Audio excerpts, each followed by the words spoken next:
Pour les technocrates, la compétitivité, c'est... Quand j'étais adolescent, plus jeune entrepreneur, j'avais la passion de la chose publique. À Lyon, d'ailleurs, tout est assez politique, et j'ai donc rejoint et côtoyé ce microcosme pendant un certain temps. Cela m'a appris certains codes, car on ne se comporte pas à droite comme on se comporte à gauche. Non, non, non. Il y a des alcools précis, des costumes précis, des restaurants précis, des obédiences maçonniques ou des paroisses précises.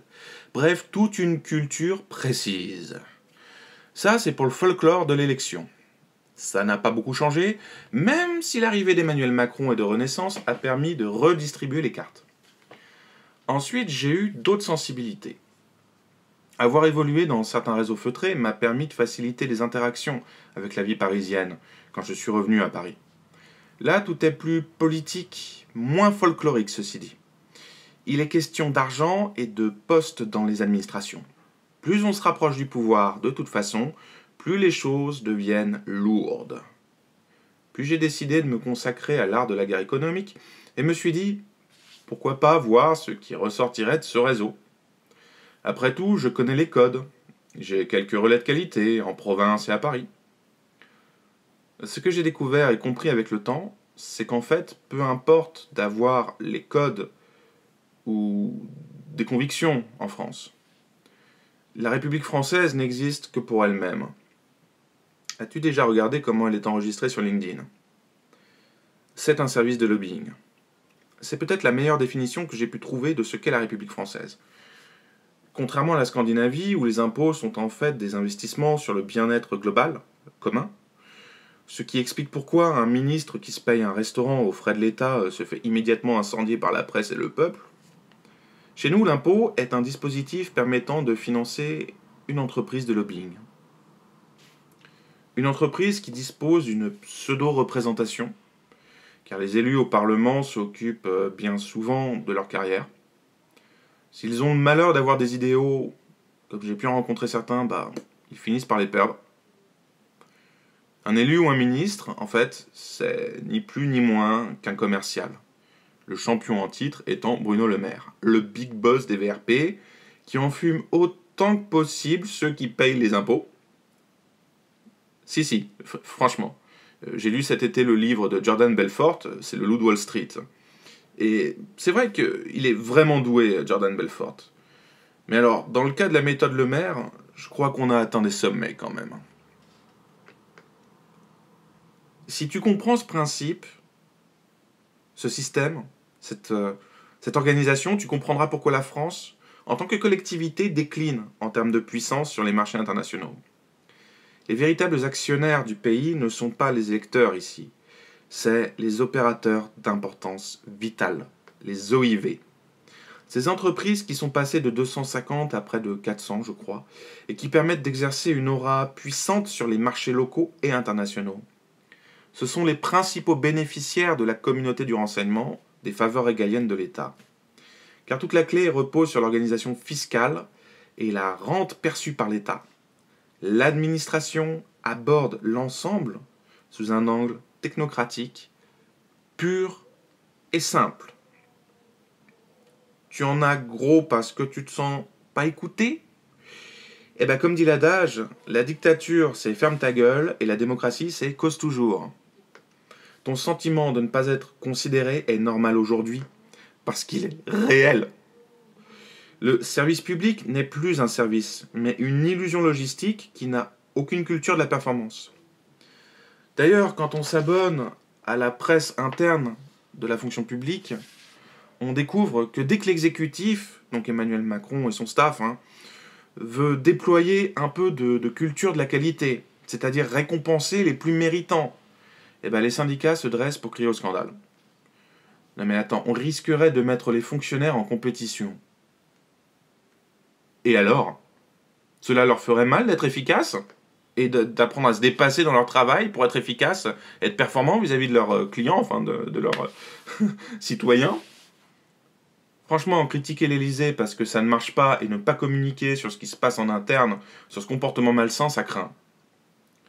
Certains illuminés du conspirationnisme ont un super concept qui s'appelle l'état profond.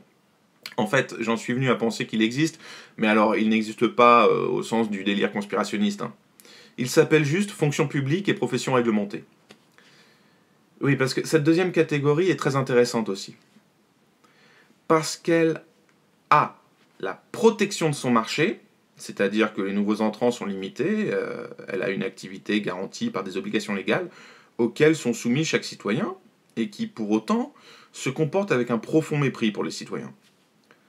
D'ailleurs, si besoin est, je peux produire une expérience terrible que j'ai rencontrée, où j'ai accumulé un certain nombre de traces écrites sur l'entente cordiale de la société d'ordre, concernant autant des avocats que le ministère de la Justice, en passant par la magistrature, les lobbyistes, etc. Pardon, l'ordre des avocats. C'est très édifiant, hein. Cette expérience m'a permis de comprendre quand même comment fonctionne notre pays, hein, et, les ententes cordiales qu'il y a entre les deux univers. À partir de là, une fois que l'on comprend parfaitement cette réalité, c'est-à-dire que la République française, c'est une bande d'élus qui sont des commerciaux élus par le peuple, une administration toute puissante qui protège ses rentes, et un groupe de professionnels réglementés qui sont là pour collaborer, et j'insiste sur le mot, avec la puissance de l'administration, on peut se faire une idée de ce que représente la compétitivité pour elle. Car oui, la compétitivité n'a pas le même sens pour toi, cher ami, qui travaille à ton compte, que pour cet organe de lobbyistes que sont les fonctionnaires et les élus. Et on peut jeter un regard très amusé sur le rapport du Sénat concernant la compétitivité. Je vais t'expliquer ça.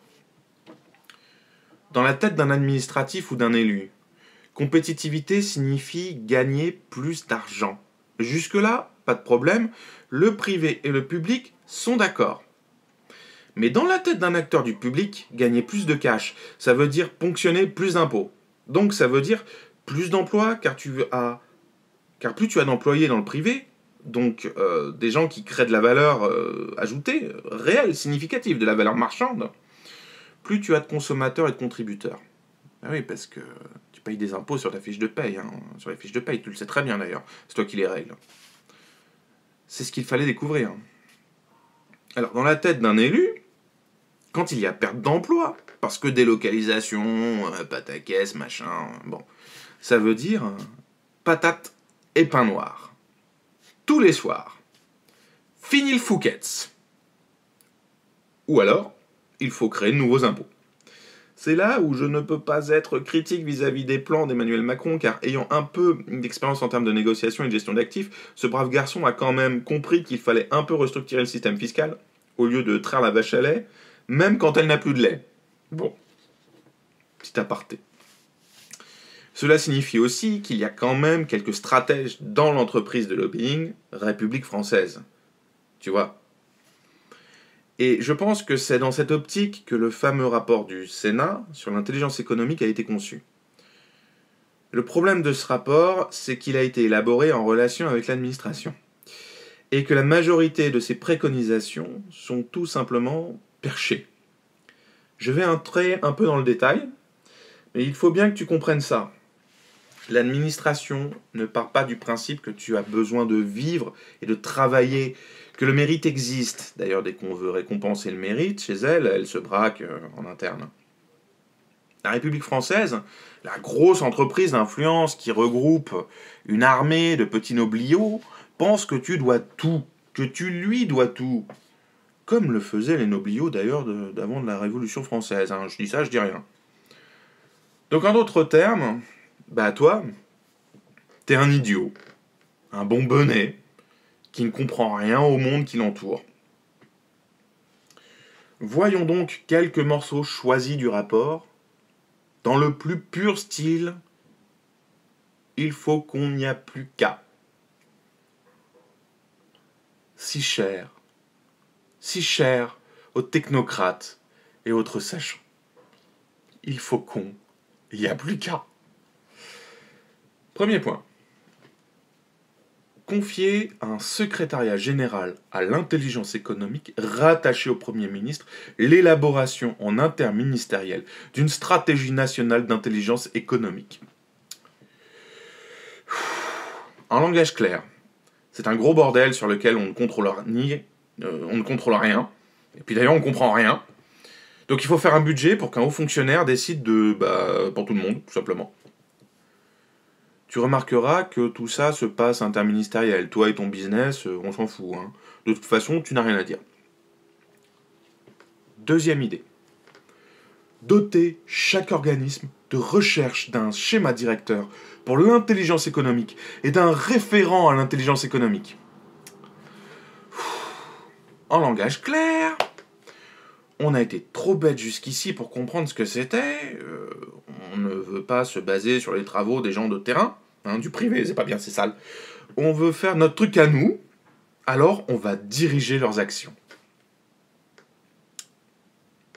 Ok. Troisième idée. Doter le secrétariat général à l'intelligence économique d'une équipe pluridisciplinaire dédiée. En langage clair. Bon, maintenant qu'on a un chef qui dit tout, il lui faut des chefs de projet pour dépenser l'argent du contribuable. Tu remarqueras que jusqu'à présent, on n'a rien donné, on n'a obtenu aucune info sur le fond de ce qu'il va falloir faire, d'accord, pour défendre la compétitivité des entreprises. Mais ils sont en train de décider pour toi. Hein. Quatrième idée. Nommer un secrétaire général qui soit également conseiller du Premier ministre sur les questions d'intelligence économique. Ce qui est juste une redite du premier point, accessoirement. Mais elle a un sens, tu vas voir. Parce qu'en langage clair, ça veut dire oui, bon, je veux bien faire un truc où j'y connais rien, mais à condition d'assister au dîner officiel et de préparer ma sortie par le haut avec un réseau bien qualifié. Voilà, c'est tout ce que ça veut dire. Hein. Ok ? Cinquième idée. Systématiser la création d'un comité régional à l'intelligence économique. Alors, faut que tu le saches, hein, si tu n'en as pas encore connaissance, mais les régions n'ont pas attendu que Paris leur dise qu'il fallait se pencher sur le sujet. Hein. D'accord ? Donc pour moi, ça veut dire que tu vas payer encore pour 2 services. Un ancien et un nouveau. Voilà, pour faire simple. Hein. Idée suivante. Accroche-toi. Introduire un module de formation à l'intelligence économique dans les écoles de la fonction publique, les écoles de commerce, les écoles d'ingénieurs, ainsi que dans les parcours universitaires formant à la recherche, au droit et aux relations internationales. Ça, c'est de la phrase. Et celle-ci, c'est d'ailleurs une de mes préférées. Dans un pays où l'on voit un déclin marqué dans la maîtrise du français, où les notes du bac sont optimisées pour donner le change, tu veux ajouter en plus un sens tactique. Alors, je fais une proposition, moi, petit rien du tout, hein, d'accord. Les Russes, dans l'Union soviétique, ils avaient résolu le problème. Hein. Ils n'avaient pas beaucoup d'argent, donc ils ont résolu le problème. Et le club d'échecs. Ça coûte moins cher, et ça marche très bien. Dernière idée.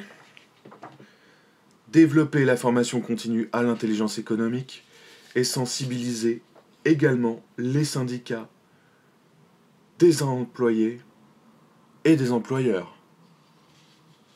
Accessoirement, j'ai pris contact avec plusieurs référents sur les sujets de, effectivement, l'intelligence économique dans les corps intermédiaires. Eh bien, tout ça, ça existe déjà. Mais penses-tu qu'ils aient fait un peu de recherche ? Ne serait-ce qu'auprès du MEDEF. Bon, d'accord, c'est vrai, je l'admets, le MEDEF est une toute petite association. Ah mais attends. Si, je viens d'en retrouver une dernière. Et c'est la toute dernière, c'est pour finir. Parce que tu vas voir, elle a eu un impact très concret durant l'été. Utiliser les connaissances et compétences de cabinets d'intelligence économique français pour systématiser la recherche d'informations en intelligence économique avant la prise de décision, en particulier pour l'Agence des participations de l'État. En langage clair, ce fichu rapport qu'on vient de nous pondre a été écrit par des lobbyistes de sociétés déjà existantes, donc je les ai cités, l'ADIT, Amarante, le GE, etc. Et pour les remercier d'avoir fait ce boulot à la place des élus, ce serait bien qu'on leur débloque des marchés spécifiques. Voilà ce que ça veut dire. et qu'ils puissent profiter de notre entreprise République de France, quoi, République française. Donc en gros, là, on est sur les ententes, tu vois. D'ailleurs, quelques semaines plus tard, je crois que c'est fin août que j'ai vu ça, on apprenait qu'Amarante International et Géo, donc la branche militaire privée de la DIT, avaient obtenu des contrats pour protéger les fonctionnaires de l'Agence française de développement. Business France et France Expert. L'info, je l'ai relaté sur mon LinkedIn, de bon matin, depuis le site Intelligence Online. Et franchement, je crois pas qu'on peut faire plus démonstratif pour confirmer, tu vois, l'analyse, en tout cas pour soutenir la lecture que j'ai de ces événements et que je te propose. Voilà comment la République française conçoit la compétitivité. Primo, toi qui bosses, qui est l'homme, la femme ou les deux, qui prend tous les risques, en fait on se fout de ton avis. Non mais oh, tu as cru quoi? Que tu connais mieux la réalité que les hauts fonctionnaires? Mais n'importe quoi! Tais-toi bourgeois et paye tes impôts à ton seigneur!